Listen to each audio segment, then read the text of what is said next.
चाहते हैं कि वैसे बच्चे जो 1 से 15 वर्ष के हैं, वैसे बच्चों के लिए विश्व स्तरीय शिक्षा अपने ही क्षेत्रों में हो। जैसे प्राइवेट स्कूल होता है 10 से 15 किलोमीटर के अंदर में एक, तो ये कहें कि 800 से 900 के आबादी में एक स्कूल बनाया जाए, सारे छोटे स्कूल को ख़त्म करके एक ही जगह पे स्कूल हो जिसमें सारा व्यवस्था हो। लगभग एक स्कूल में 600 से 700 बच्चा पढ़ सकता है, 800 बच्चा पढ़ सकता है। आज जो है गांव का स्कूल खोलकर सारा विद्या चौपट कर दिया, सारा पढ़ाई चौपट कर दिया। तो अब ये नहीं होगा। प्रशांत जी चाहते हैं कि 1 से 15 वर्ष के बच्चों को मुफ्त में नवोदय नेत्रहाट के बच्चे जैसा शिक्षा मिले, और उन बच्चा अगर गांव से स्कूल दूर है तो उसके लिए बस का प्रावधान हो। और वो बच्चा जो है वो कोई कपड़ा तो पहनेगा ना, वो बैग लेके जाएगा, जूता ले के जाएगा, तो वो कपड़ा बनेगा कहाँ? आज वो कपड़ा बन के कहाँ से आता है? गुजरात से, मुंबई से, दिल्ली से। क्या हमारे गांव के लोगों के अंदर ये योग्यता नहीं है कि वो कपड़े को बना सके? और लघु उद्योग खोलकर बिहार में ही रोजी रोजगार का प्रावधान किया जाए। प्रशांत जी चाहते हैं कि जो 15 वर्ष से ऊपर के जो युवा हैं उनके लिए अपने ही क्षेत्रों में रोजी रोजगार की गारंटी हो। और जो महिलाएं हैं, महिला लोग कहती हैं कि भैया कोई हम लोग घर का तो काम करते हैं लेकिन उसके बाद भी 4 घंटा 5 घंटा समय हम लोग को बचा होता है। कोई ऐसा काम हो जो अपने घर से ही कर ले तो अपने परिवार के लिए हम लोग भी मदद कर सकते हैं, अपने बच्चों को पढ़ाने लिखाने में मदद कर सकते हैं। उनके लिए प्रशांत जी चाहते हैं कि जीविका के माध्यम से जोड़कर 4% वार्षिक ब्याज दर पर लोन दिया जाए। आज जीविका के माध्यम से कितना लोन मिलता है? महीने का 1 पैसा, मतलब साल का 12%। अगर आज 1 लाख रुपया लोन लीजिएगा तो आपको साल का 12,000 ब्याज देना पड़ेगा। लेकिन प्रशांत जी चाहते हैं कि कम ऋण में, कम ब्याज दर में, मतलब साल का 4% ब्याज, मतलब आपको 3 महीना में 1% देना पड़ेगा। आज अगर आप 1 लाख रुपया का लोन लेते हैं तो आपको महीने का मात्र 4% यानी कि 4,000 ब्याज लगेगा।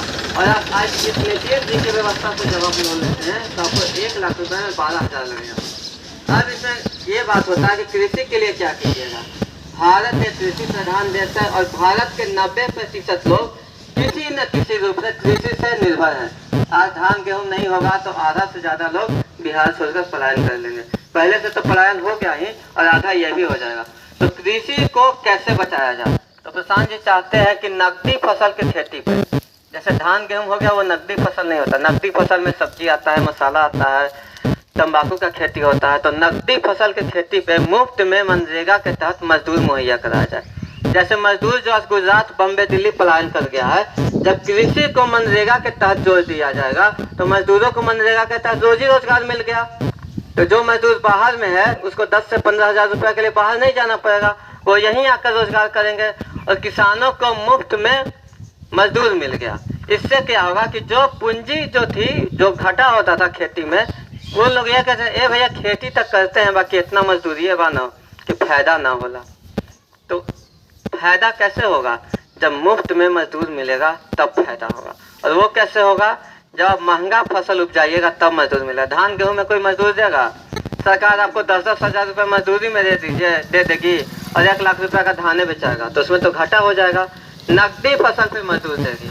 जैसे सब्जी के उत्पादन में फायदा होता है, मसाला के उत्पादन में फायदा होता है, उसमें मजदूरी भी ज़्यादा लगता है। तो वैसे फसलों पे मुफ्त में मजदूर मुहैया करें। आज मनरेगा में क्या होता है? मनरेगा में नाली खोदना, तालाब खोदना के लिए मनरेगा से मजदूर मुहैया कराया जाता है और सारा पैसा जो होता है वो अपने खाता में मंगवा कर रख देता है। और सारा तालाब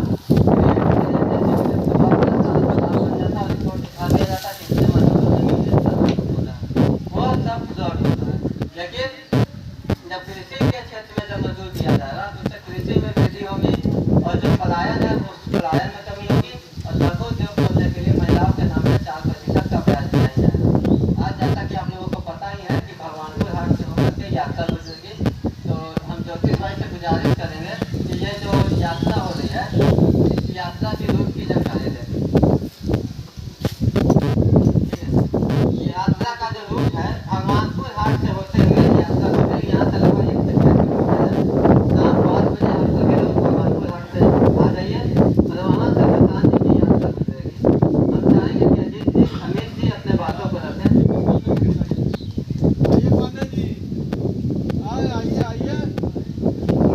आइए अमित जी, आइए आप।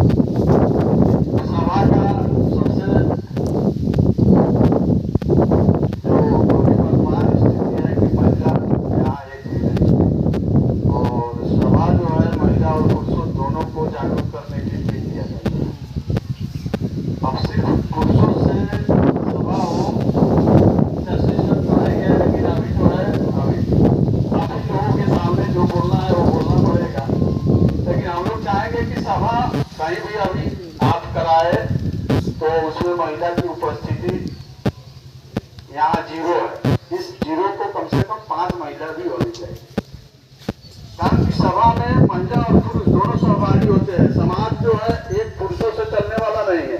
कोई भी समाज आप महिला और पुरुष दोनों मिलाकर समाज का निर्माण होता है। ऐसा नहीं है कि आप पुरुष अपना 5 को बैठ गया, कानून बना दिया, चल दिया।